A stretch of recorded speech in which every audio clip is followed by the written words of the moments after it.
And doing streams on Monday feels like a complete afterthought at this point. Like I've gotten so used to Saturday being kind of like the one I fight the hardest to do, that it kind of amazes me. Like, oh yeah, I still try to do this on Monday. I'm like, yeah, oh, that fell in my grasp. No, Easter was whatever to me. I mean, I hate to keep singing the same song, but I said before, holidays at this point for me are just kind of like they're formalities. They're not. There's nothing to them normally. Um, so usually I don't have any special intentions or ideas, and that's one of the things I said. Like for me, a decent day where I'm not having to work is to just be able to do, like, spend time with someone I like, or I'm friendly with, and even on days like this, or like the one from yesterday, I should say, I really rarely ever get to do that. I rarely get to just take someone and spend the whole day with them, or be with them for any considerable amount of time. And I'm still writing that video, but one of the things I was going to talk about is how, just with various people I lived with in the past, it's like I can remember you would sit there and just, you and that person might watch two movies together, or just sit together for the whole damn afternoon, and like it wouldn't be something that you felt forced to do. It wouldn't you might not even speak it every minute, but just like, you know their presence, you never felt as if you were alone when they were around. And that's why I said everything now, just in comparison, feels so much more isolated than it's ever been. um we'll get into the topic in a second. I just wanted to lay out some stuff here. I actually was getting kind of nervous that I wouldn't be able to do it today, because I said before, when I don't have a work day, I usually have when it's not a formal work day where I'm working for some job, it usually still ends up being a day of work because of just other stuff with, you know, running errands and side quests and all these different missions. Like,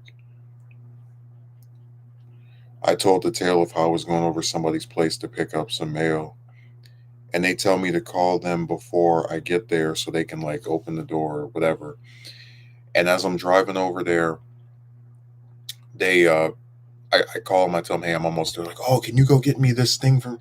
And I'm like, why couldn't you have told me to do that before I left, before I was almost to your place?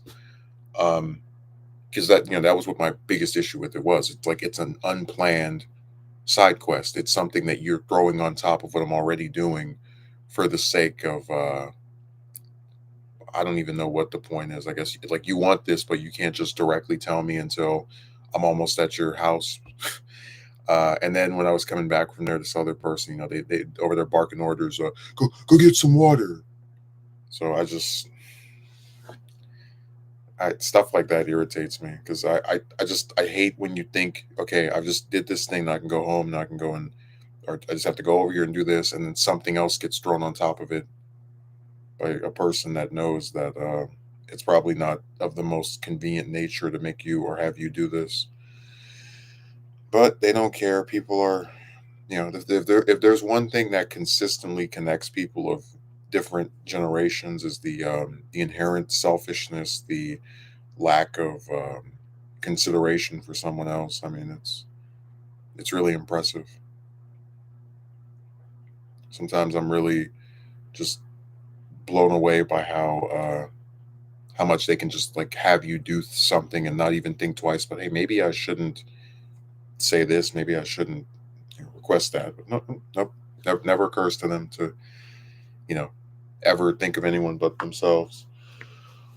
Um,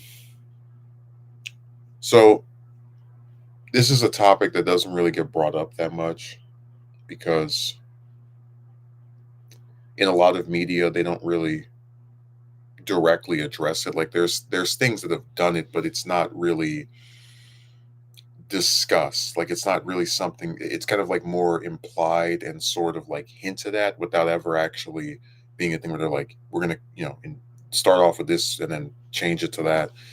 Um, I'm a real big fan of a long running series, or maybe even let's go another example. Like there's some real life examples, but just I'm a big fan of whenever you have like a long running series, um, and maybe you feel like some character has run their course, or whatever your rationale is, you want to just switch things up a little bit, and you have a character who takes over or becomes the successor um, of some character in some other degree, like they take over for them. Um, if you want some examples of this where it's been done successfully, which admittedly is not that often, um, I probably would say the most successful example was with probably Batman Beyond, because in that case you had studio interference where they're like, "Hey, make a teenage Batman," and Bruce Timm and the rest of the team were like, "We'll kind of give you what you want, but not really." So they were like, "Okay, we're not making some new continuity or some prequel trash. We're gonna make a sequel series with a new character who takes this mantle because Bruce Wayne is too old to keep doing this." And even if the seeds of the like weren't planted for that in Batman the Animated Series, it still worked really well because it allowed. I mean, whenever you have creative people trying to make something and they kind of have like a template of what they can use, oftentimes they can add to the material.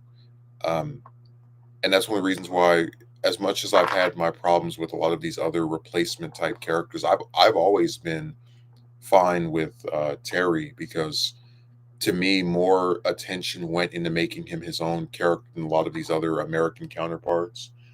Um, like I can't think of any other superhero who inherits a title and they have their own rogues gallery, like Blight and Spellbinder and all the rest of them. Like just more often than not, when a hero takes the identity of some previous hero, they don't really change anything. They just kind of keep the same general group of villains or supporting characters and whatnot, which um I do think hurts the originality of it. That also kind of goes back to the sort of what could have been nature of, like, I've always had a soft spot for Scarlet Spider, which was the clone of Peter from the Clone Saga that was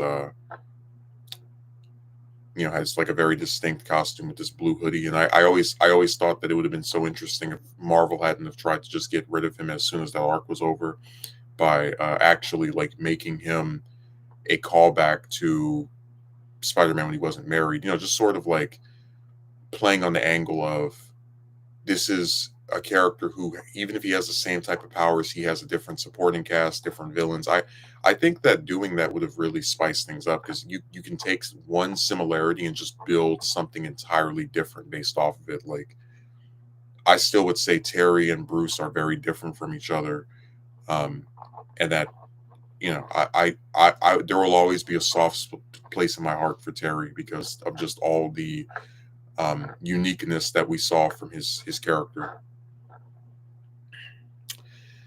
But speaking of Spider-Man, so I always say I'm not a fan of the Amazing Spider-Man film series whatsoever. I think that the first one was okay. The second one was a complete, total abomination. I never want to watch that movie ever again. But I'm always fascinated by like little rumblings, like stuff that we hear, like what could have been just behind the scenes types of things. And some of the ideas do intrigue me. Like I know that before TASM 2 even came out, I remember they announced TASM 3 and 4. And it was only years later I was kind of like reading about some of the stuff they wanted to do, because for as far as I can tell, they've never like directly said what TASM 4 would have been. But I have read where it was expected that after TASM 4 came out, and I believe it was originally 2018, uh, Garfield would retire from playing the character. And this was interesting to me because in most of these different superhero film franchises, the way it works is that your main character is your superhero, and then once the actor doesn't want to play him anymore, then it's over. This is what happened with the Christopher Reeve Superman series, for example. But what I thought was interesting was the idea of, okay, you want to build this cinematic universe around Spider-Man, which in this case is the version played by Garfield, but then you're you're also going to have him play Peter for a set number of years before he's just like done. And that fascinated me because I said, okay, if he's going to stop being Spider-Man, and you're obviously not going to like pull a Peter from a different universe, are you going to like go all in on Miles or uh, some younger actor playing Ben or Kane or one of the clones, for example? Like I was really intrigued by the idea of a hypothetical scenario where Garfield kept playing Spider-Man for TASM 3 and TASM 4 and then maybe like Sinister 6 or some other movie, and then just was like finished. And then what did they do after that? Because they clearly wanted that cinematic universe to last beyond that outlined 6 or 7 or 8 years of him playing the same character. I thought that was interesting because really the only one of these cinematic universes that we've truly been able to see like make an attempt at moving beyond its founders is the MCU, and like as much as I might praise Robert Downey Jr. or Chris Evans, or it's like for them it's still not the same thing because the MCU is like it's the Marvel Cinematic Universe, so like you can take out one hero and still you know have some expectation that you'll be able to like get your fan base to still be engaged because there's other ones that have been around as long or even longer that are still sticking around. But with the Sony universe, it was all staked on characters related to Spider-Man. So for the idea of continuing it after Garfield were to retire in this hypothetical, that I found that really intriguing. Like just what would they have done? Would they have tried to use Spider Girl? Would they have tried to again use Miles or one of the clones? It's something that's never really been clarified, and I wish that they would have revealed that because I think it would have been just interesting to hear directly what they were thinking. Um, but when you look at the DCU, for example, we kind of were going to get something similar to this, where at one point it was talked about that instead of bringing Henry Cavill and Ben Affleck back to keep playing Superman and Batman, they were thinking of replacing them in the DC Trinity with Supergirl and Batgirl. And I was so perplexed by this because I'd like to imagine that with Cavill, for example, were he able to get his Man of Steel trilogy as he had very obviously wanted and as a lot of other people wanted, and then maybe if Affleck was able to get his trilogy or even more than that if he wanted to. Um, Although I think with Cavill, I'm fairly certain he probably would have tried to have more than three. I feel like the excitement that he had would have kept him wanting more. But I just thought it was interesting to think about that I do believe if the DCU had actually used Superman and Batman, in like let's say 8 movies, 9 movies, right? Several solo films, several Justice League films. I feel like if they had gone in that direction, people would have been more receptive to the sidekicks taking over, you know, instead of here's Superman, he was in one solo movie and then some team up film and then another team up movie and now he's done. That was just insane to me. I don't know why. I'll never understand why they were so desperate to just push Cavill out, but it is what it is. No, DC just they're very bizarre to me. I don't understand their logic at all. Although a good example of like a subversion of a successor was when we had the Dark Knight trilogy wrap up, and a lot of people were convinced that whatever that character's name is, Blake, that he was going to take over as the new Batman. And it was just so funny because every time I would read anything Nolan said, he's like, "This is it. Rise is the last one." You're like, they're making a Robin movie. No, they're not. It's over. It's done. That scene is just there to basically be like, hey, uh, there will always be someone, I guess, who will take up the mantle of trying to protect Gotham in the absence of its original person that started this. But yeah, that's like the one time where it's the movie itself sets it up, and then there's no delivery because the director's like, yeah, I'm not coming back for another one of these.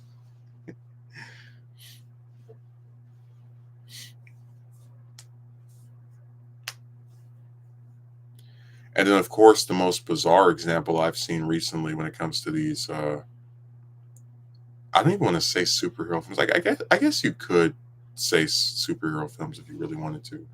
The most recent example that's kind of had me shaking my head in, or rather, like doing this was uh, the way the Batman films work from the 80s and 90s were that they were part of a shared it, it's convoluted to people that weren't around, but like they were all supposed to just take place back to back, even if Batman's actor kept changing. So like you would watch Returns and then Forever, and even though it's a different person playing Batman, you're still supposed to believe that Returns happened, and like just they were fine with doing that. So a few years ago, the writer for Batman '89 came out with the comic Batman '89, and it's supposed to ignore everything after Returns and kind of be his own take on what a sequel to Returns would look like, had there not been studio intervention and Keaton leaving and whatnot.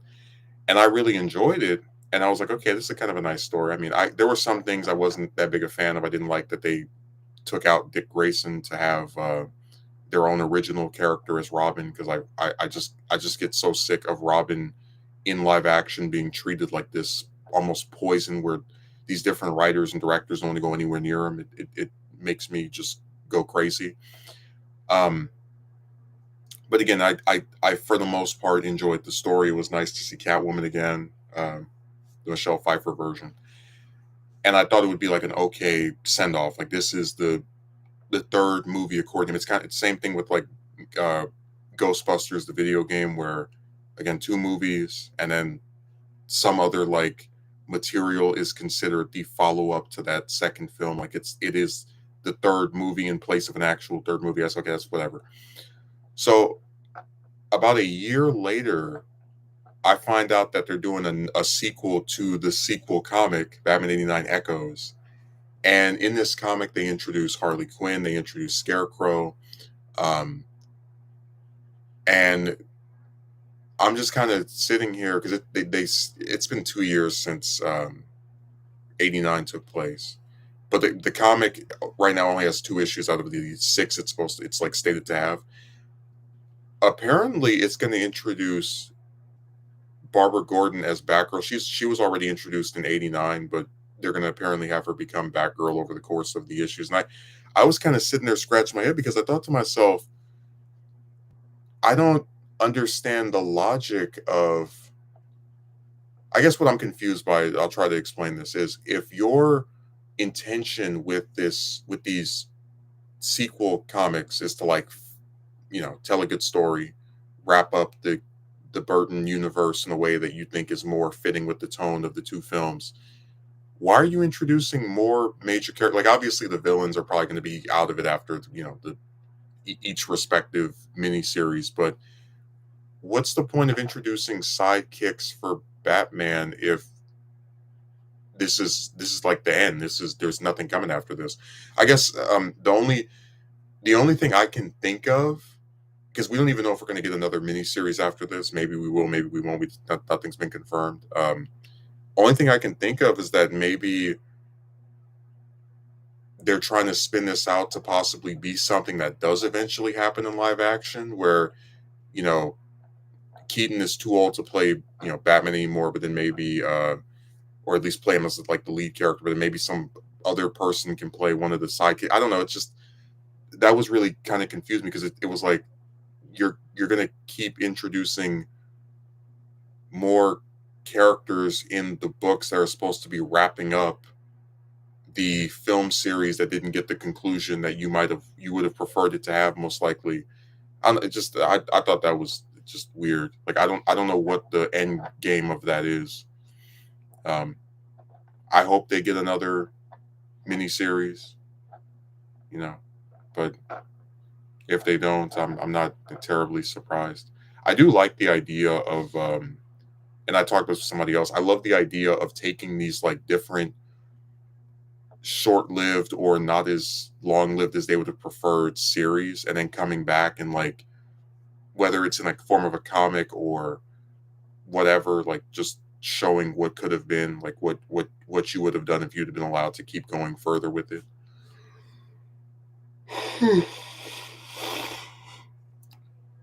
I just think that's interesting.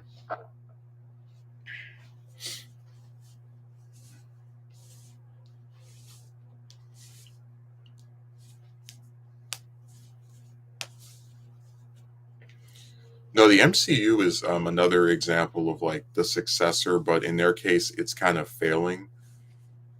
Like that group of Iron Man, Captain America, and Thor really were largely irreplaceable. The only new character they have that has anywhere near the box office draw, I would argue, is Spider Man, and that's I mean, it's Spider Man. It's literally Marvel's mascot. Um, but I don't think it's a coincidence that ever since Endgame, which is like the final movie for a lot of these people, they haven't been able to get $1 billion, if I remember correctly, outside of Spider Man. Uh, and again, it's like you would think, okay, well, I mean, hey, they still have somebody, right? They still have Spider Man, they still have Thor, they have but it's like you got to remember, uh, Thor 4 underperformed, Love and Thunder. Or I guess it didn't, it didn't bomb or anything, but it didn't like make as much as Ragnarok, for example. And Holland is saying that he doesn't even want to keep playing Spider-Man until if he's past 30. So how much longer are they do they expect to be able to keep this guy?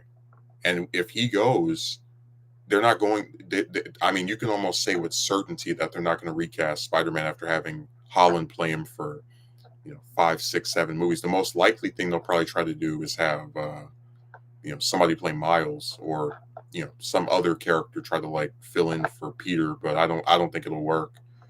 But no, Marvel is experiencing something very interesting where they're the only successful cinematic universe ever, and they're having to like just kind of figure stuff out as they go along, and I don't think it's going to work out for them. I think they're going to keep having stuff not do that well until we get to Kang Dynasty. Excuse me, Avengers 5 forgot Kang is fired, and then from then on they'll probably try to do some soft reboot, because I don't think we're going to go 30 years with no new Iron Man movie. I just don't buy it. Mm. So that's that's another example. But if you're looking for examples in the like costumed successors in the MCU, I get the most prominent one to me probably so far has been Black Panther, where it's like, that's something that would have happened anyway, because Bozeman was eventually going to get too old to keep playing the kid, but the unfortunate tragic passing of that man caused them to have to like rapidly alter the script and accommodate his absence. Um, that's one of the reasons why I said that I am very sympathetic to Wakanda Forever, because I do feel like they were put in a situation that was extremely difficult, uh, and I do respect the vision of the director, even if I don't think everything was great, if I don't whatever. Just I in that regard, there was something out of their control that they really could not have predicted, and it was a tragic passing. It was a tragic thing that caused them to have to shift gears, and I genuinely tried to support the film because I did like it, and I hope that we get a third one. But that's an example of a successor where it's caused by something out of the control of the writers, and they have to kind of like force another character into that same role. Um, Man, and I remember reading those comments too. Oh, Shuri isn't interesting enough to carry a movie. Okay, whatever.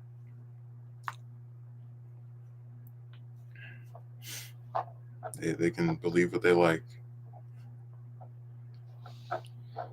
I'll go to the most prominent failed successor ever in a second. I just kind of want to like lay out some more stuff here. Um, Who's another good example? Let me think. Hmm. Have we already reached a conclusion? I talked about TASM. I talked about the Burton verse. Um, who else can get thrown in here? Let's see. There's another one there. I mean, I guess I could talk about the Christopher Reeve Superman films and how, like, Reeve was talking about if before his horrible accident, that if he got too old to play a character, they would just get a new person to play him, like James Bond. But that's not really what I'm talking about, because we're used to different actors playing the same character. I'm talking about having a series that, like, starts with one, and then when that actor decides to stop playing them, or they write that character out, then they actually try to replace them with somebody else. It's kind of like how for Indiana Jones 5, which, I don't know why they even bothered making that movie. I didn't know a single person, period, that was like, yes, finally getting another Indiana Jones movie with the Dial of Destiny. It was suggested that the reason the Hel- Helena, how I pronounce the name, Helena character was added was in the event that the film was very successful, but of course Harrison Ford didn't want to keep playing Indiana Jones until he's 90. Um, Helena could then have her own spin-off series and, like, basically take over as the new Indiana Jones. Of course, that's not going to happen because the movie bombed so hard. Um, but you get the idea that it was set up. It was believed that if that film had been more successful, that was what the aim or end goal of what of sticking this new character in the last installment, which I can actually put. I can see the credibility of, because that's a thing that they sometimes do, where they'll have, I call it a last episode new character, where it's like someone that's just there mainly to set up the possibility of keeping this going after you retire one character, get rid of the other one, whatever. So that is something that very possibly could have happened if the film had been more successful. But of course it wasn't, so we won't be seeing the adventures of Helena anytime soon.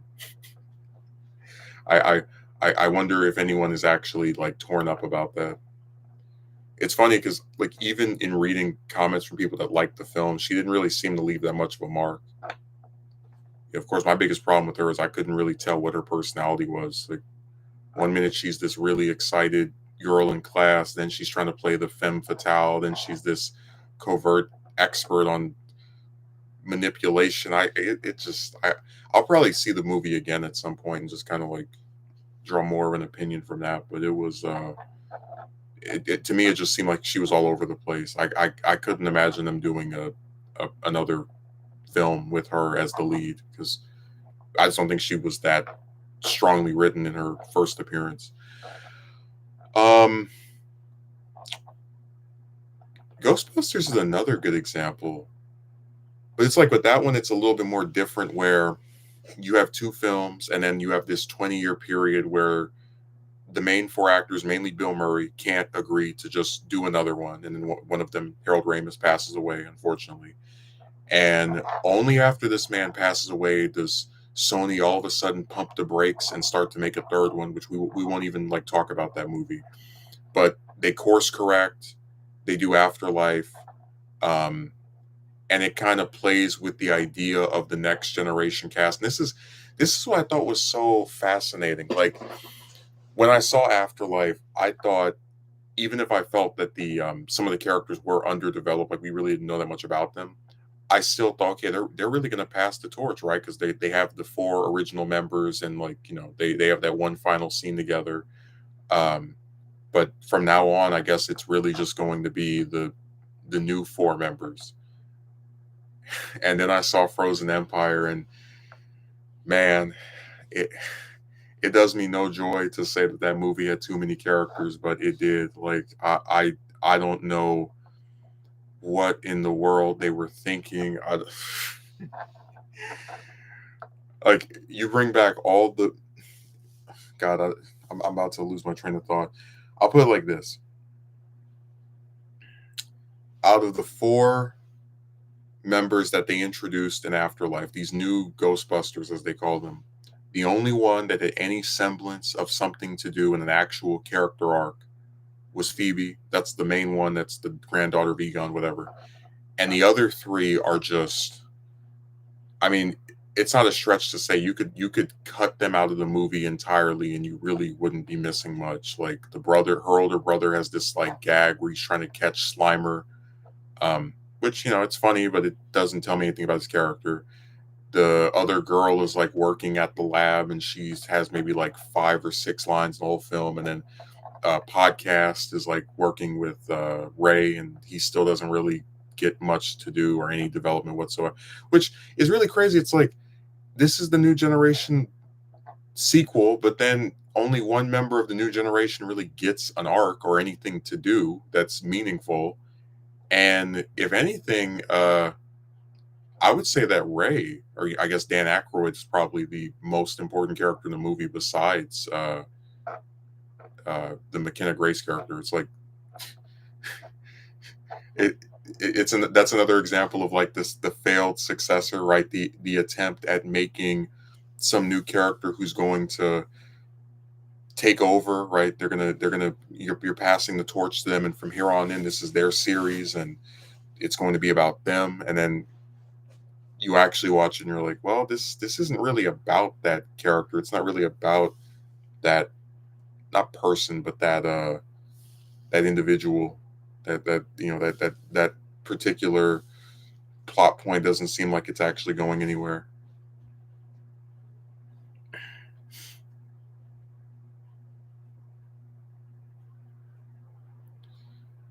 I guess you could say it's probably more a product of the fact that a lot of these franchises are, they're money makers, so they don't want them to ever end. Uh, but of course, we don't have infinite lifespans, so they're going, if you stick it all on one character or whatever, it's going to eventually have to wrap up.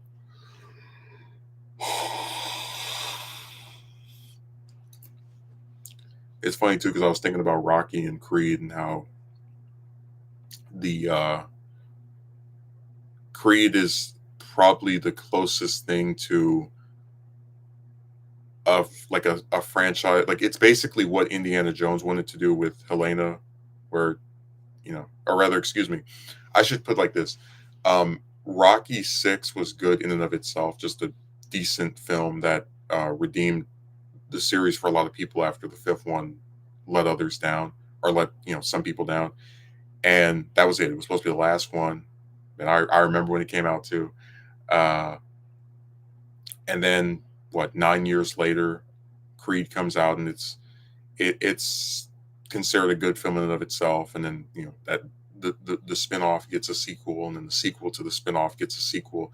So now we've ended up with a spin-off franchise where like you can watch Rocky completely independent of Creed and really like not miss anything, because Rocky was not meant with the made none of them were made with the intention of creating you know Creed. But I'm just saying that that's an example of a franchise done right, where each film stands on its own and you don't have to like really what. And I guess put it this way: if um one of the Rocky films were like TASM 2, for example, you would have 5, 6 different plot points that are supposed to be resolved. In one of the Creed films, like it's one of those things where it's just all of those films, even the ones that I don't think are as good uh, as others, they still function as their own specific story. And all of the many of these different superhero films, because they're all so desperate to be turned into these long running, never ending franchises, are not based around doing that. They just want to set up something for the purpose of allowing their stuff to run, on and on and on and on and on.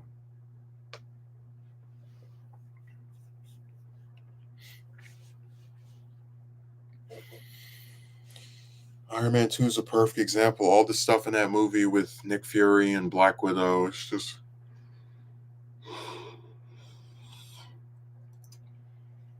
I'm telling you, Iron Man was one of my favorite superhero films ever. But the second one it's just a commercial for Avengers. I don't think it's an awful commercial, but it is significantly weaker than what came before it.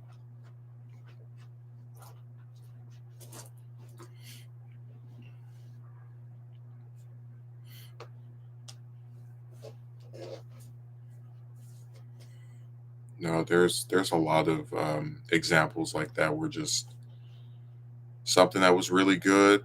I mean, I always say the first Haslam is fine. Like it's not. I don't think it's this great, amazing, terrific reboot that revolutionized superhero. None of that. But like it by itself, it's an okay movie. But that second one it's really hurt by the fact that it was just meant to be a trailer for a bunch of other movies. And I think it was the result of Sony's hubris. They got overconfident. They said, "Oh, we have Marvel's mascot as our IP, and people will watch anything with that red and blue on it." And they found out they got a surprise.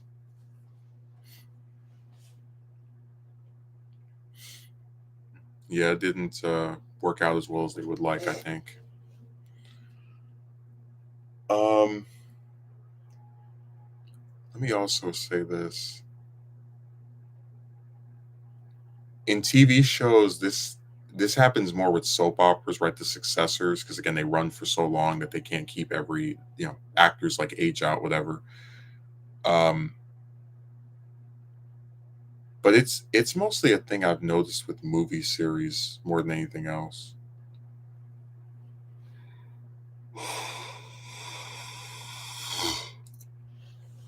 where they just kind of have these characters that are meant to carry on in the event that something happens to one of them.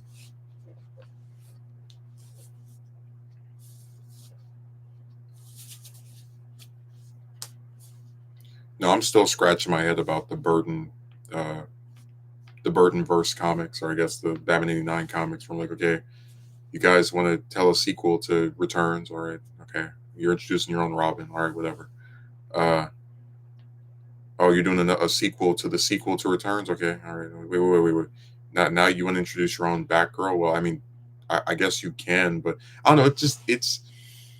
It's just so weird to me to think that because Keaton was supposed to be in the Batgirl film that got canceled, so I guess he would have lived in the universe where there were two Batgirls, or maybe this that idea for that comic came into effect after they already knew that film had been canceled. Just I don't know, just weird, man. People are always sending me messages, all types of anonymous numbers, and who the hell is this, and stuff like that.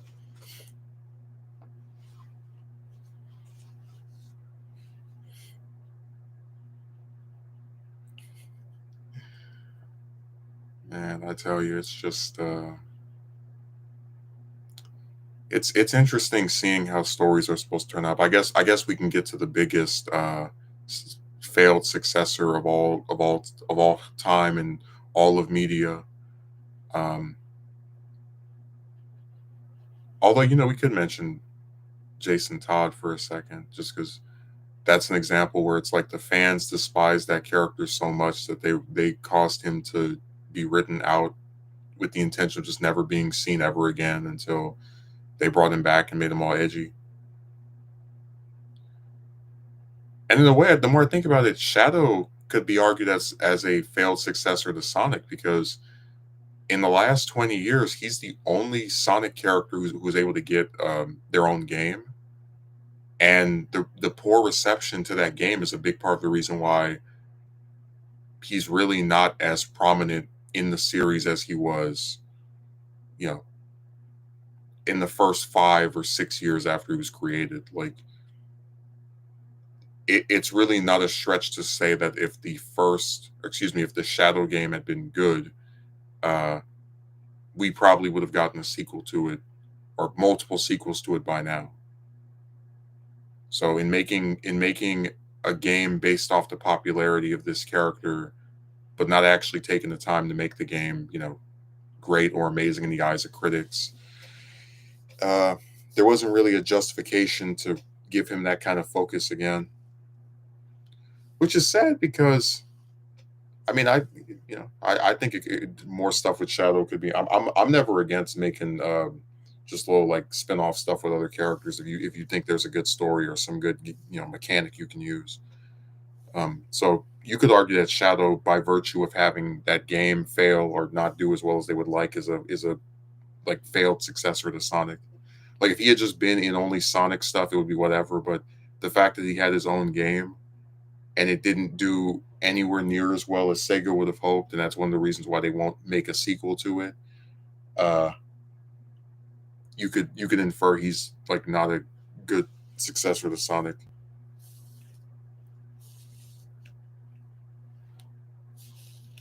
So we're seeing all these bad successors. But I guess we can now talk about the most failed successor ever, the one that like I don't know how he's going to be redeemed. You have to basically reboot the whole series to even have a chance of getting him to come back from the brink of collapse. Oh man. So I always try to tell people that um, Dragon Ball, and more specifically Dragon Ball Z, is not like a lot of other shonen series. I don't believe it has a main character. I think it's an ensemble cast. This is why many characters that aren't Goku get more screen time than him. But one of the things that I found so fascinating about it, in rewatching it as an adult, and even before that, just kind of like just knowing the story, having seen since I was a kid, what I thought was so interesting was that from when Z starts, the second half of the manga, I guess the Z portion of the manga, and you're introduced to Goku's 4-year-old son Gohan, there's a really consistent character beat of him having these like latent powers that show themselves when he's in positions of peril. Um, this is first demonstrated when he hits when he hits Raditz and does more damage to him than either his dad or Piccolo did before they used the special beam cannon. This is demonstrated when he stings Nappa with his Masenko. This is demonstrated when he fights Frieza after Frieza stabs Krillin and has him all fatally injured or whatever, or seemingly fatally injured before he gets killed by Dende. So it's very. What's interesting is that like, in spite of these instances where he gets to show himself off as being strong or having the hidden power, the general trajectory of the story stays the same. Where each arc tends to be that Gohan or some other character will be doing things independent of Goku, and then at the end of it, Goku will show up and either save the day, like he does against Frieza, or save the day through the help of others, right? So, like with the Saiyans, when he shows up, he's able to fight Vegeta until Vegeta surprises him by turning into a great ape, and then he runs out of stamina, and then he has to be saved by Krillin and Gohan and Yajirobe. But my point is that each arc of that series had this really consistent kind of like build up for Gohan as a character where he gets more screen time than his dad. He's more involved with the story more often than not than his dad. He's not the hero. He's not the person that saves the day, but he is one of, without a doubt, as important to the story as his dad, if not more so, because we see things from his perspective probably more than any other character in the series. So we get to the Cell Saga where it's his least amount of role in any arc up to that point since he's been introduced, and he trains with Goku.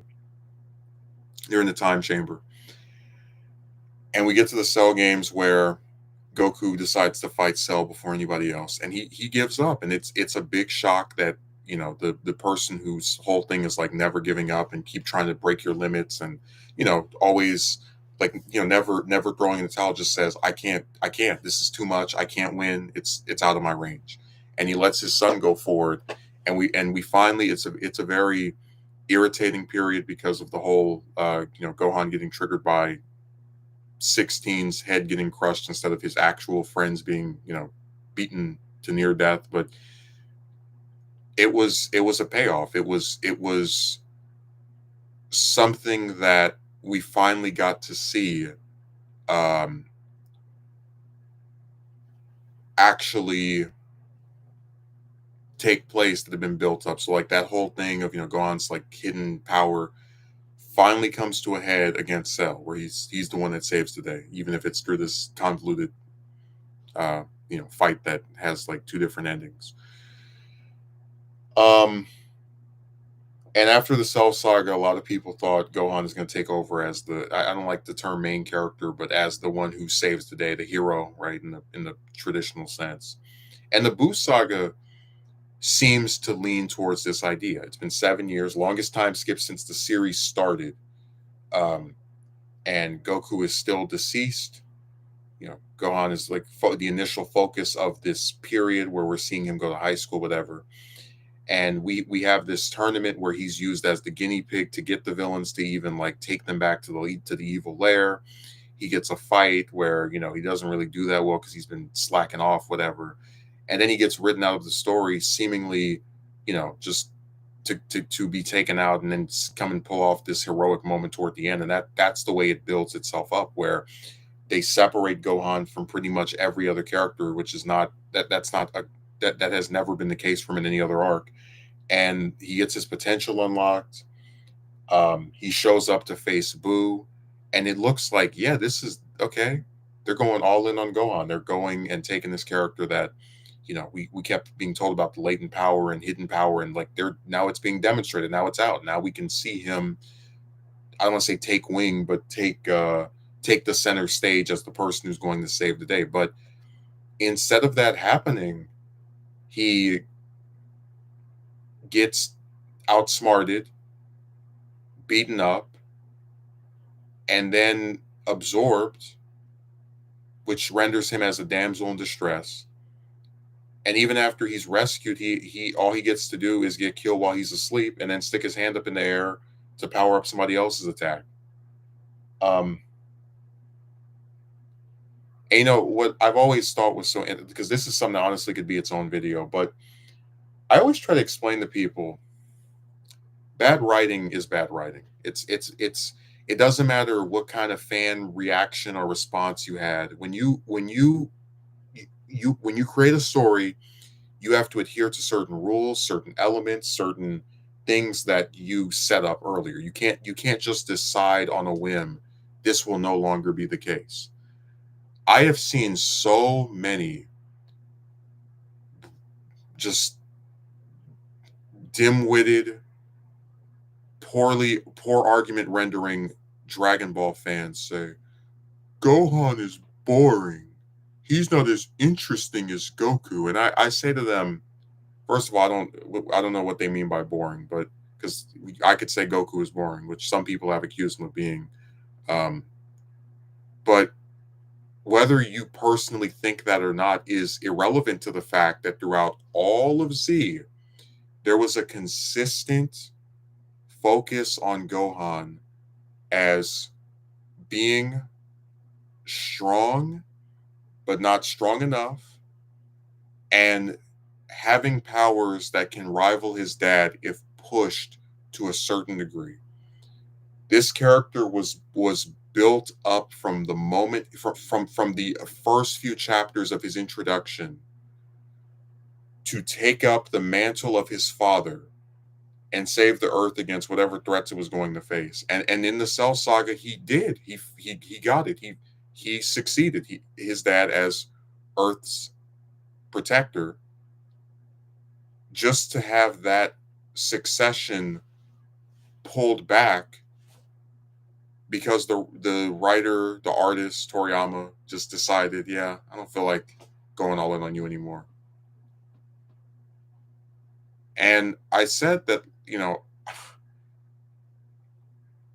it really makes you wonder, what was the point? Like what was the purpose of building Gohan up literally for years just to have him fail to take out the final villain, who he really had no reason not to defeat. I mean, I know in the story Boo absorbs, Gotenks, but the point is that, like, you could have easily written it to where Gohan just like struggles against Boo until Boo diffuses with them and then is able to take him out. So it's my point I'm making is it's so weird to me that fans can excuse really garbage writing by Toriyama, where you set up a character for years to be the protector of Earth, the person going to take out the villains. Right? You give him this in that same arc. You give him, you separate him from the rest of the cast. You give him this big power up, and then all he succeeds in doing is getting beat up by the villain and then killed while he's asleep. It's just again like there's no excuse for that. It's just bad writing. That's why I say the Buu Saga is the most poorly written portion of the original Dragon Ball manga because I mean I don't know any other arc where that much attention gets put into somebody training and being by themselves and all this stuff of like oh they're going to like Gohan in the Buu Saga literally mirrors Goku in the Frieza Saga where he is mostly separated from the rest of the cast. He gets some big power up and then I mean he confronts the villain after like Gohan arriving to fight Boo and then Goten and Trunks and Piccolo are there is the same as Goku arriving to fight Frieza when Gohan, Krillin, and Piccolo are watching Frieza getting ready to take out Vegeta. Like it's deliberately invoking of that image, but it also is lousy in invoking that image because it's not going to deliver on that premise, which is having that character save the day after being, out of the battle for this point.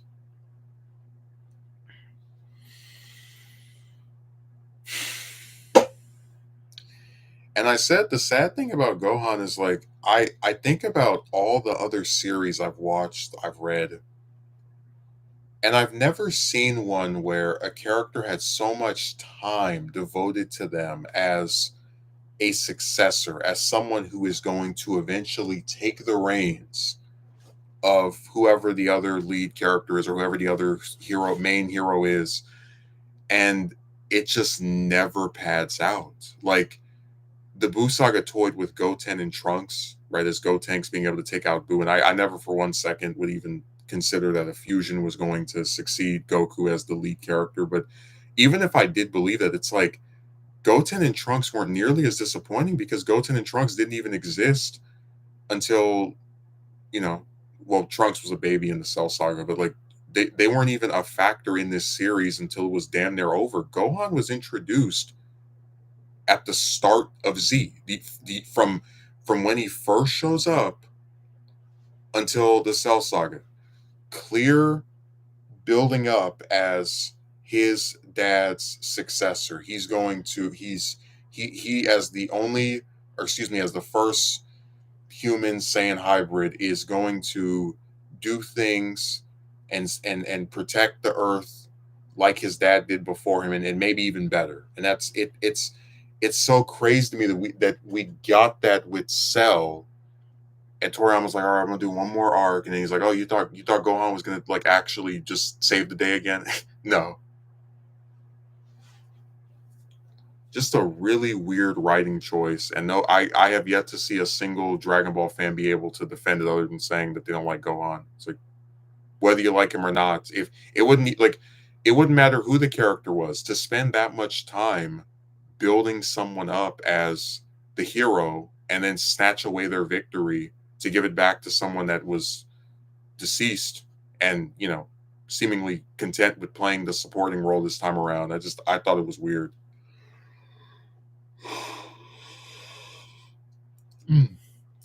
And the effects of that arc on the character, as I've discussed before, they've never left him. Like writers for GT and Super don't know what to do with Gohan anymore because it's like we can't let him succeed Goku because we're afraid of having anyone take that position ever. So we just have to keep like we'll have him maybe cameo here. He'll smile in the family portrait. Um, if there's some big team group fight, then maybe we'll let him be in that. But as far as having him as the guy, as the one that's going to take the reins from his dad, nope. He had his chance. It's over.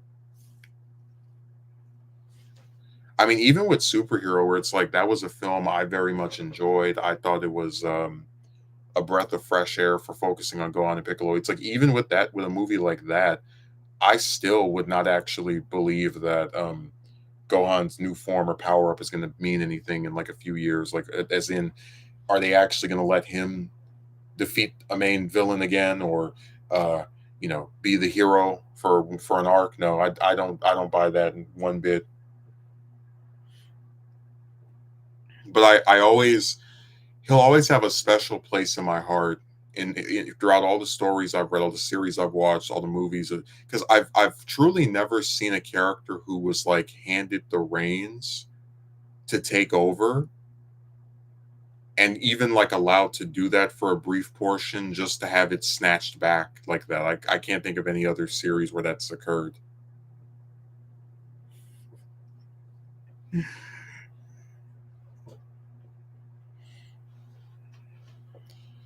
No, it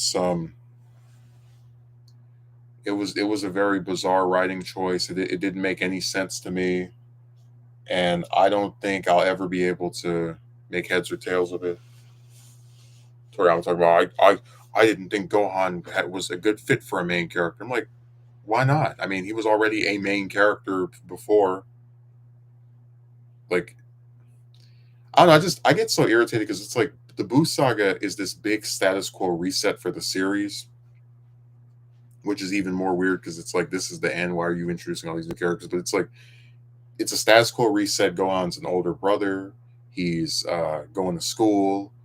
I mean, you could easily write it as hey, maybe he doesn't like training that much, but he'll do whatever it takes to make sure that his mother and brother and friend are okay. Like, I don't know what like, that's why I said Toriyama just baffled me. He wasn't the right fit. What would the right fit be? That those seem like concrete reasons for any hero to do something they otherwise would prefer not to do.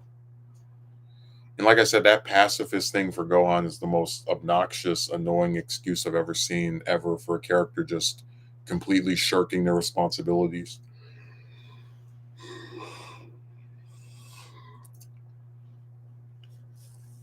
Like, it never came up that he didn't like to fight until the Cell games.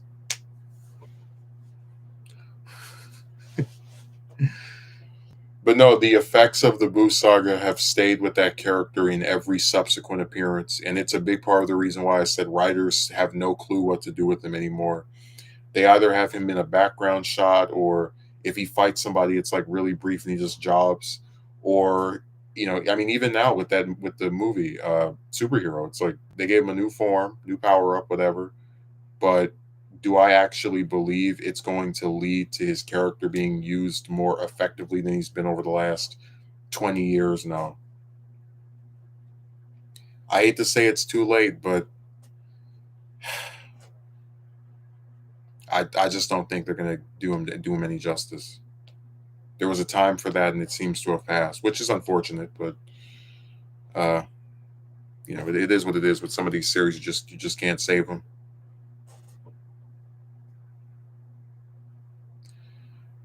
You know, I've truly never seen that with another. Like, my mind is drawing a blank in terms of thinking of some other series where a character gets built up like that and they just don't amount to what they're supposed to be.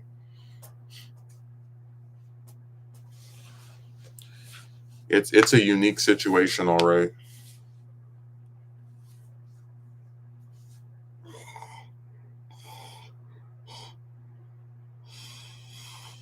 I mean, hell, even a show like Young Justice, which I think is outright terrible after the first season, I have to give them credit. They set up in season one that Robin will take over as leader of the team. He's just too young right now, and guess what? Season two, that comes true. Even a bad show like that, where I only like a quarter of it, when they set something up, they still delivered on it. Just like a basic premise.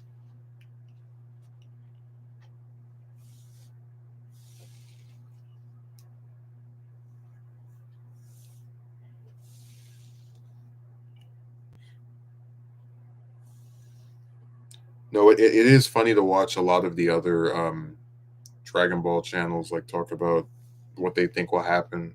It's like, oh, after this arc, we're gonna get to the end of Z, and then Oob will become a major character. It's like no one cares about Oob.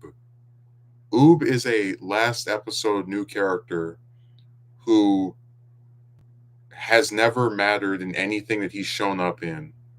Who, whenever they do something that's set after Z, they generally don't even have involved. I mean, I mentioned before in GT, he's in the first episode and disappears for half the show.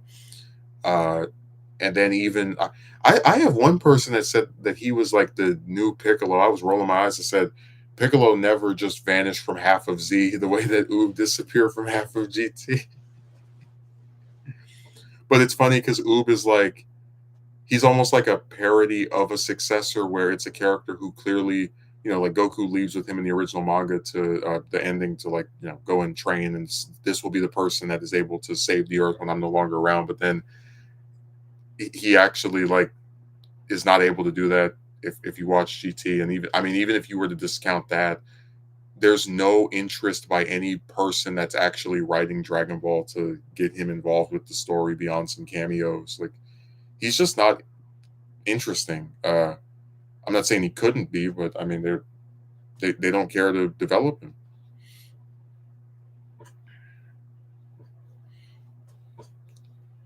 But it's just funny because it's like, I mean, if you guys fumbled the bag on Gohan, who we spent, so much time with, a whole series with, of course you're gonna do a complete worse job with lesser frequent characters like Goten, Trunks, Videl, or not Videl, Pan or Oop. Why did I say Videl? That was a Freudian slip. I was thinking of Pan. I mixed them up. Oh, that would be kind of funny if Videl as Goku's successor. Not no human. Well, they always say it's over for humans, but I guess only for humans introduced before the end of Z. If you're Oob, you have so much potential.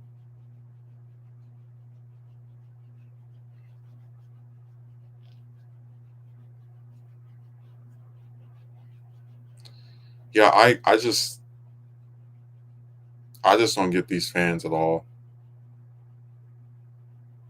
Because I always tried to make the point of, even if you when you like do the successor angle, you can still have the original character involved in the story. Like after the Cell saga, they could have still like Goku literally could have played the same role in the Buu saga that he already plays, minus the last part with Kid Buu. Like if he like after the Buu absorbs Gotenks and Piccolo, they could have just had Goku stay on the Kai's planet and then had Gohan defeat Buu, and that could have been the end of it.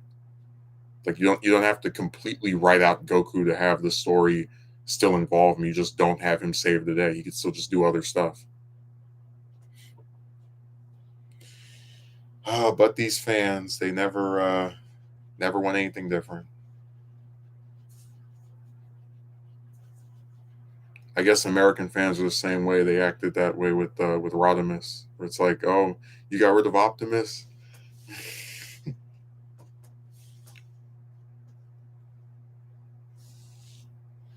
Although I guess that's still not a good comparison because Rodimus was a new character who showed up in the movie that just took over as the leader of the Autobots, whereas again Gohan was there for all of Z and then just gets shafted for his daddy.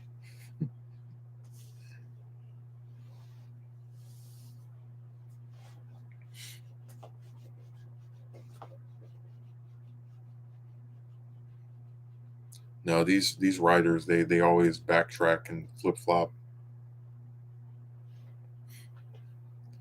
Of course, my one of the new things about current Hollywood is like all the rumors. Like I remember somebody saying that they were turning Jane into the Mighty Thor in Love and Thunder so that Natalie Portman could take over for Chris Hemsworth as Thor. And I'm like, why the hell would they do that? Portman is older than Hemsworth.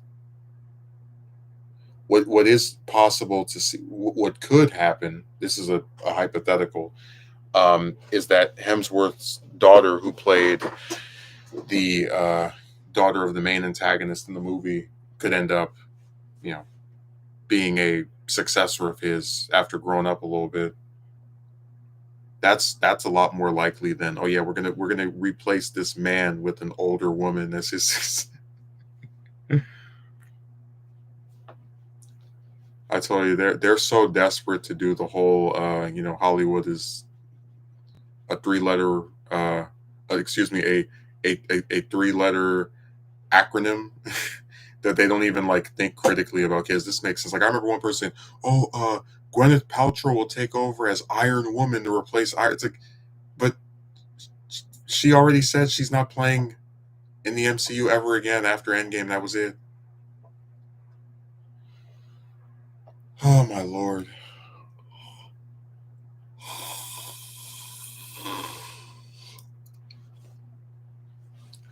So I said, people don't think at all.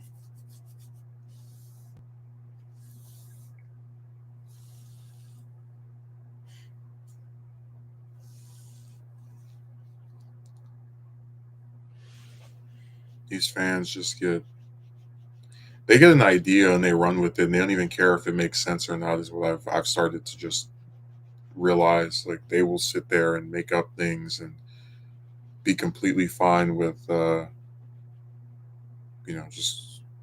just creating an idea in their head. Like, oh, this must be true.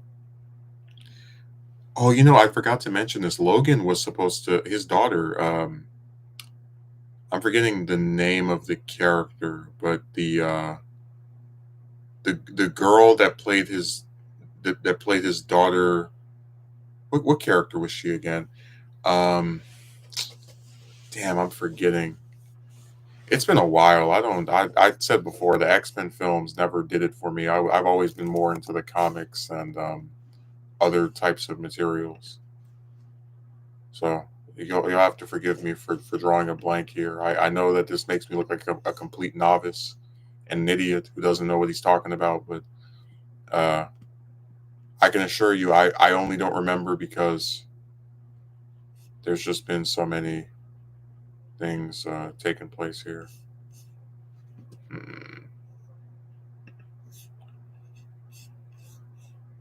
Oh, okay. Now I remember Laura. Yeah, there was supposed to be a spinoff about her, and then when not Sony, when Fox was bought by Disney and Disney was trying to do their own X-Men stuff, it got canceled, which is really unfortunate because I would have, put it this way, out of any proposed idea for the X-Men films, that's probably the one I would have been the most interested in seeing, just because I like the actress and the character quite a bit. So that would have been the one time they did one of those like films where there's a character in there and oh the sequel is going to be about that character instead of whoever was there before. Where I would have actually liked to have seen it.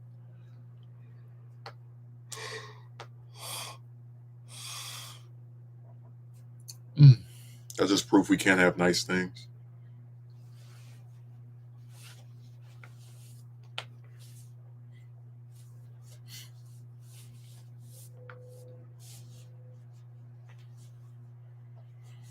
No, there's a lot of just ideas that fall through, and I've always been so fascinated again by just like like what could have been in terms of stuff that we might have had if things were messed up and or gone after in such a way. Like that's one of the reasons I'm so fascinated by the '89 comic because it's the writer of the '89 film just kind of seemingly coming up with stuff as he with no end in sight. Because I sometimes do think to myself, what if Tim Burton, directed Batman 3 and Batman 4? I mean, what would it have looked like? And this is the closest I've been able to get to that idea, even if it's not I mean it's not involving Burton himself, but it's still in line or in continuity with those two films.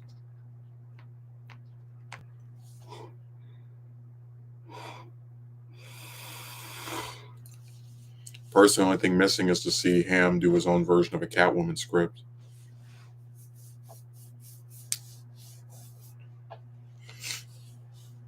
That would make it all complete.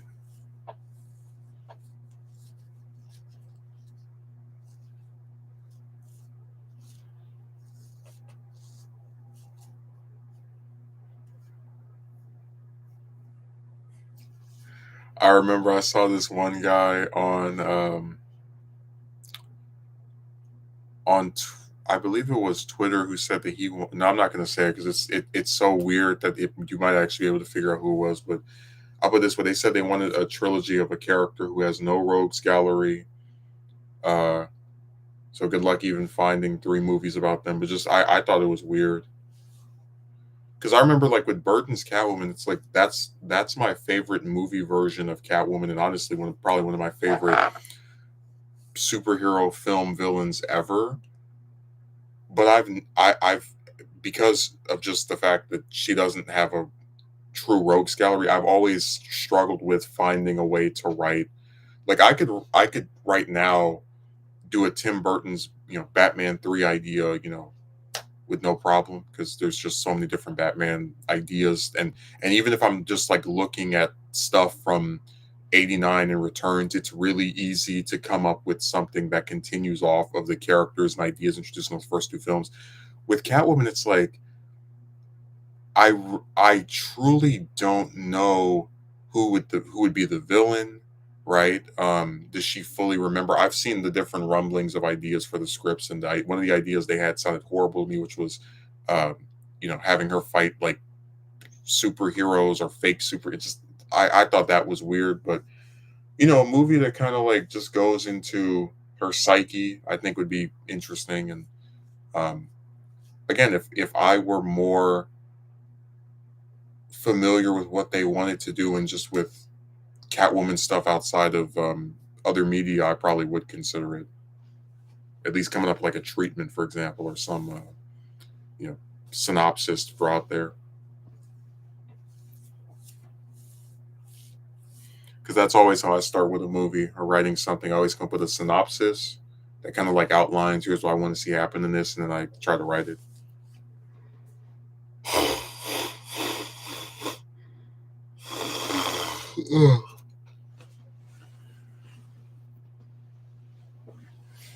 Mm.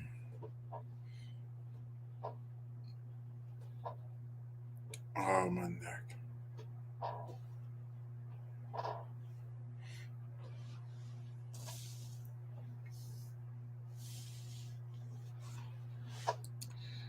These films and these different series, they never cease to amaze me. They just always are restarting and reconfiguring and undo this, undo that. Oh, speaking of successors, we have another example. I believe it was the Arrowverse crossover. They revealed that Burton's Batman had captured Joker, and people were like, "What do you mean he captured him? He died in '89." Uh, and there was a writer for the show or some showrunner who was like, "Oh, we put that there on purpose," and the implication is that either uh, Joker was resurrected somehow, and of course then taken by Batman to jail, or there was a new Joker. And I'm like, new Joker. Hmm.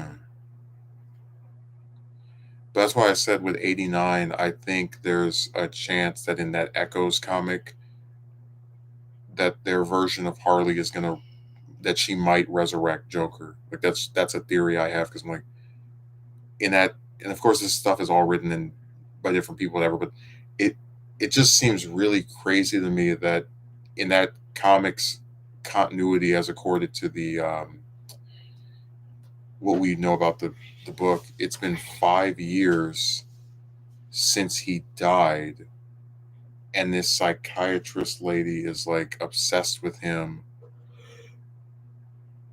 Um, and I can't see because the Keaton verse already has some supernatural stuff. I mean, with Catwoman and her 9 lives, so I just can't see a scenario where you're gonna like be this heavily mentioning of a past villain and just not bring them back in some like if he doesn't come back physically through whatever method they I don't want to say the Lazarus pit, but just if he doesn't come back uh alive, then it would be like a flashback or something. It just doesn't make sense to me to just again have introduce Harley after Joker's dead and not have something with him that's more than just, oh, look, his picture's on the screen.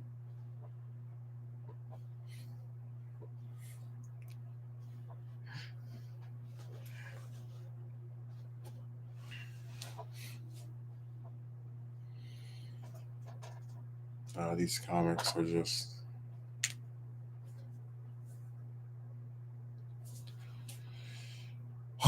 Stuff is weird, I tell you.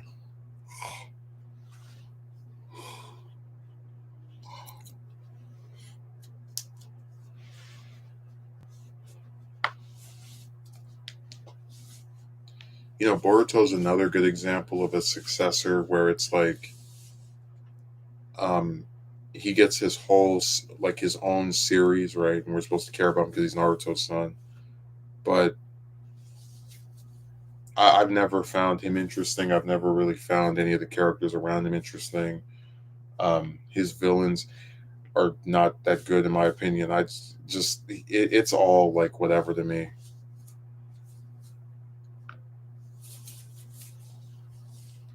I'm not kidding. Sometimes when I think about Boruto, I almost wish that after Naruto ended, they just did like a prequel on some other character or a sequel about or some spin-off on somebody else, honestly. Because that series has a lot of things you can mine from it, and like actually expand on that would be interesting. But doing a supposed sequel series on the son of the main character who's like living in peacetime, I don't find as fascinating as a lot of the other stuff they could go into.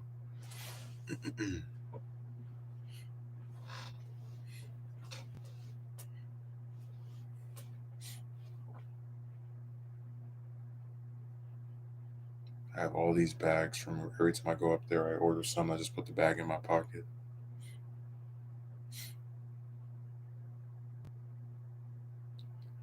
Sometimes I forget they're in there. I'm like, oh yeah, I remember this.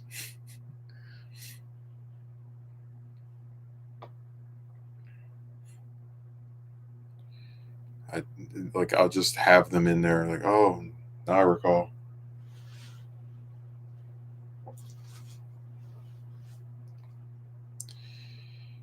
You know, when I think about it, the Raimi trilogy has right the successor with Harry becoming Green Goblin after his dad. Although it's different because in the comics he actually becomes like Green Goblin, wears the same costume and everything. And even the first movie games seem to be hinting at that, where they just replaced Green Goblin's, or I guess the Defoe voiceovers with Harry's voice, which was not James Franco, but still, um, it's you know I said before, I wish that these different filmmakers weren't so obsessed with trilogies. Everything has to be, one, two, three, because I really do think that if they just waited one more movie to make Harry the Goblin, it would have he would have one of the most memorable arcs in any of these superhero film franchises because in the second one's conclusion, I can't I can't get Peter. He's my best friend. Start the third one. You killed my father. I just wish we could have seen, more of that like spiral to darkness. Because it's supposed to be first movie's neutral on Peter. He likes Peter. Neutral on Spider-Man. Second one despises Spider-Man. Still okay with Peter. Third one despises Spider-Man now, and starting to despise Peter for like lying to him and taking all this. Da, da, da, da. And then fourth one could be, you know, fully like, okay, now I want revenge on both on you in both of your identities. I wish they had gone in that direction. I really do. But we never got it, which is unfortunate because I think it would have made that arc a lot more satisfying.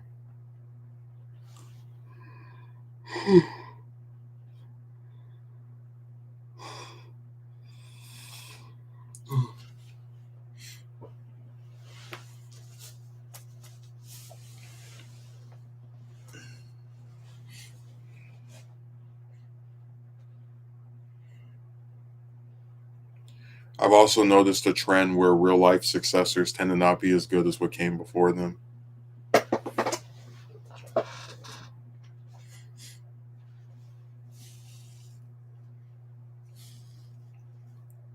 I'm debating if I want to give any examples of that.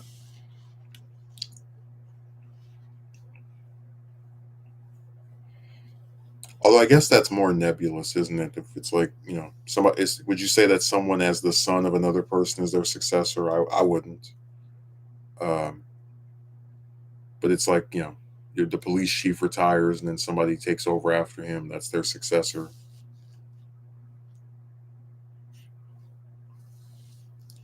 It just comes down to, just things being one way with one person, and then when somebody else gets their hands on the keys, if they don't do the exact same thing, then we can't help but compare them.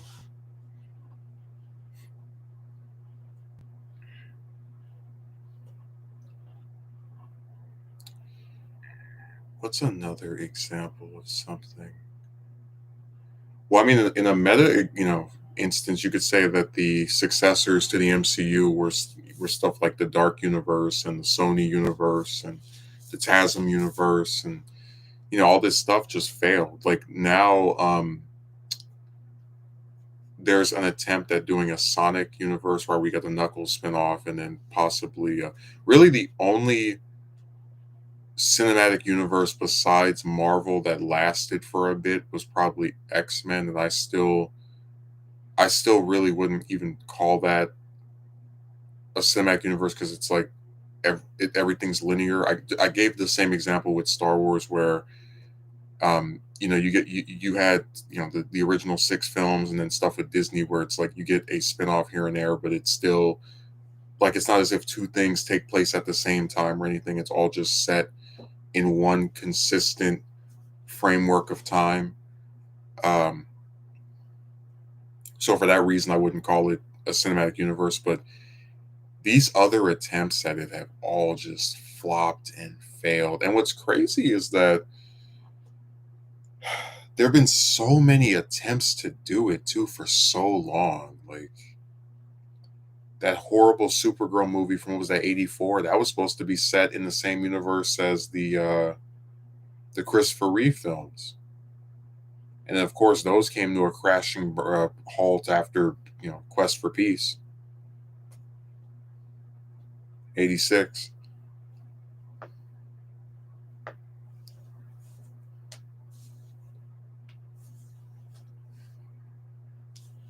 I saw one person on the video. They were like, the Burton Batman universe could have been two more Batman movies and three Robin movies and three Catwoman movies. Like, okay. What is the purpose of three Robin movies?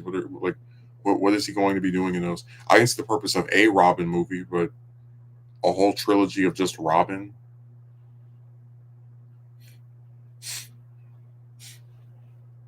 I did forget about that. That the Schumacher films like were supposed to just keep going. We're supposed to get Batman Unchained and a Robin spinoff, and apparently a Batman Beyond spinoff.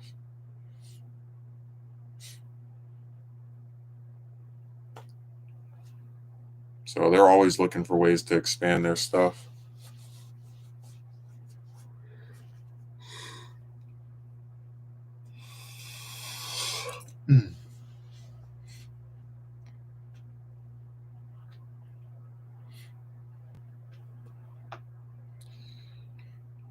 I don't know. I think when people make like I saw one guy who said when you make a series, you should never try to change the main character. And I said before that for me, it really just comes down to a few things. First of all, some of these series don't even have a main character because, as I discussed before, some of them have an ensemble cast where it's a multiple leads. Um, but really, my biggest problem with it just comes down to I feel like a lot of writers toy with the idea of doing it and they get cold feet or they make some character that's not that interesting according to the audience. And it's like they know how to make somebody interesting because they made the other one and people were receptive to them. I guess lightning doesn't strike twice, does it?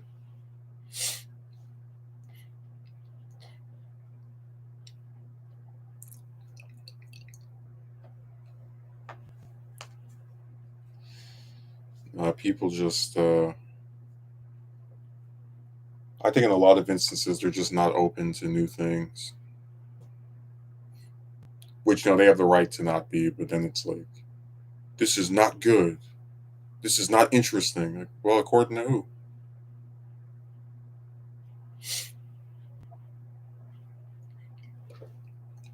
I think ideally for me, I'm kind of in favor of the idea of doing the I call it the Gohan method, where you have some character kind of like slowly gets built up to taking over. Um, like for example, with Naruto, they have Konohamaru, who's eventually becomes the team captain for Boruto's team, and like I always thought it was so weird how this character shows up in the second chapter of the entire series of Naruto, the second episode, and he just factors so little into the main story to where you like almost one person pointed out almost any time you see him in part one, it's filler. It's not even something that the writer came up with. It's just, oh yeah, he exists. We're just here to remind you of him. Um, so like that's a good example of what I'm saying I'd avoid. I don't want to like set up a character and then just not use them or barely use them throughout the entire story. But with the way it was done with Gohan, I really liked that development because they're involved in the story. They're not the hero in the classical sense that oftentimes the threats are too big for them. But it's okay because part of an ensemble cast, they still contribute to the plot. They're still doing something. Like you can't just say they don't matter because they didn't beat the big bad or whoever the hell at the end of the arc. Um, and that's something that I just don't think people are as receptive to. Like I really think that approach is probably the best one because when you the earlier you introduce the character, the easier it is to kind of like gauge from the audience what do they think of them, or do they like them, do they find them irritating, do they think they're okay. um like Gohan was never more popular than Goku, but still was well liked enough by fans, right, to I mean, still elicit some attention.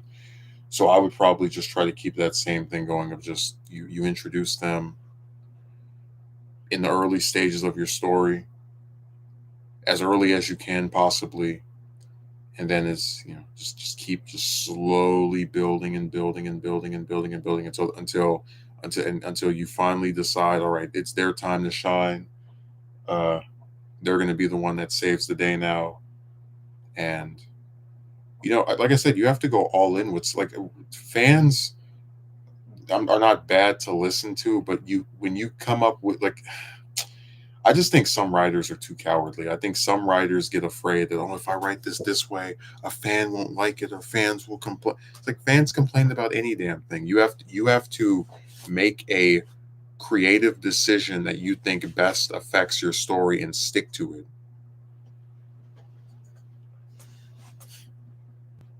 And there's some stuff I would listen to them on. Hey, I don't like how you haven't used this character in a while, whatever. But as far as like, oh man, they don't like this plot point. No, you have to go all in on what you're trying to do. Because if you let yourself become distracted with the peer pressure of outside people who aren't even writing anything, dictating your choices, you're never going to be able to write something that's worth a damn. Because a lot of stories are remembered for being unconventional. They're not just retreads of stuff we've already seen before. So, man, writing is not easy. I don't pretend that it is. I try to just observe what other people have done to get a semblance or a sense of how things are supposed to be, or just like an idea of a trajectory. But it's not simple. I don't pretend that it is. Um, Oftentimes it's very difficult, but I still try. Man, all this talk of successors is it's fascinating just seeing how many like attempts at making stuff last longer come from trying to put some new character in the forefront. Just how often it fails or gets canceled or doesn't go through. I guess this just shows that sometimes you really can't beat the original. You can try to put someone over, make them as interesting, but if the fans don't like it, they don't like it. Anyways, I'm gonna jump off here because Starbucks should be open. I'm kind of in the mood for a drink.